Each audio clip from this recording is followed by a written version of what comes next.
Hi അസ്സലാമു അലൈക്കും. എല്ലാവർക്കും സ്പൈസി ആൻഡ് എമ്മിയിലേക്ക് സ്വാഗതം. ഇന്ന് നമ്മൾ ഈസി ആയിട്ടുള്ള ഒരു പെരി പെരി ചിക്കൻ്റെ റെസിപ്പി ആയിട്ടാണ് വന്നിട്ടുള്ളത്.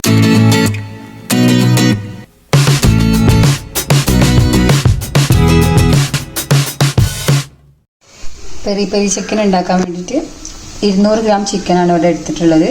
ബോൺലെസ് ചിക്കനാണ്.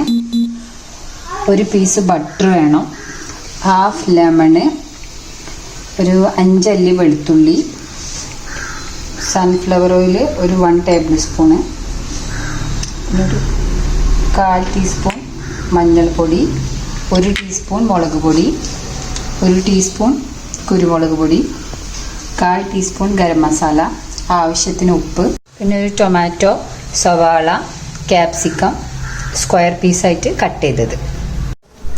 ഇതിൻ്റെ മാരിനേഷന് വേണ്ടിയിട്ട് നമുക്ക് മഞ്ഞൾപ്പൊടി, മുളക് പൊടി, പെപ്പർ പൗഡർ, ഗരം മസാല, ആവശ്യത്തിന് ഉപ്പ്, വെളുത്തുള്ളി, ലെമൺ ജ്യൂസ്,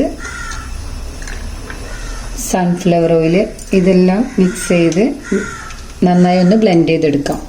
മാരിനേഷന് വേണ്ട മിക്സ് അരച്ചെടുത്തിട്ടുണ്ട്. ഇനി നമുക്കിത് ഇതിലോട്ട് ചേർത്ത് നന്നായിട്ട് മിക്സ് ചെയ്തെടുക്കാം.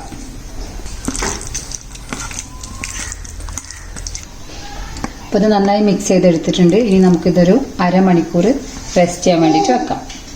അപ്പോൾ നമ്മുടെ ചിക്കൻ മാരിനേറ്റ് ചെയ്ത് അരമണിക്കൂർ കഴിഞ്ഞിട്ടുണ്ട്. ഇതൊരു സ്ക്വയറിലാണ് നമ്മൾ ഫ്രൈ ചെയ്തെടുക്കുന്നത്. അതിനുവേണ്ടി ഇവിടെ 4 സ്ക്വയർ എടുത്തിട്ടുണ്ട്. അതിലോട്ട് നമുക്ക് ബട്ടറോ ഓയിലോ എന്തെങ്കിലും ചെറുതായിട്ടൊന്ന് തേച്ച് പിടിപ്പിക്കാം. ഇനി ഇത് നമുക്ക് സെറ്റ് ചെയ്തെടുക്കാം. അതിനുവേണ്ടി ആദ്യം ഒരു സവാള വെക്കാം, ശേഷം ഒരു ചിക്കൻ്റെ പീസ്,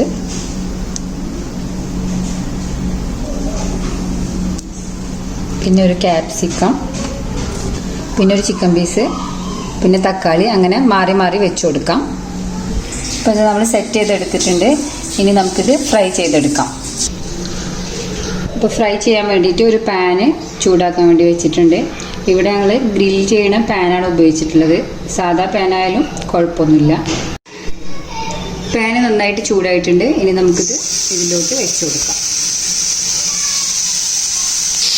ഇതിലേക്ക് ഓയിലൊന്നും ചേർത്ത് കൊടുക്കേണ്ട ആവശ്യമില്ല.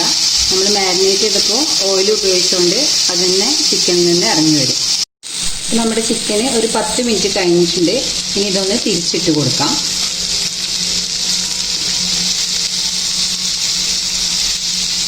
അപ്പോൾ നമ്മുടെ ചിക്കൻ്റെ ഒരു സൈഡ് നന്നായി വന്നിട്ടുണ്ട്. ഇനി അടുത്ത ഭാഗവും ഇതുപോലെ വേവിച്ചെടുക്കാം.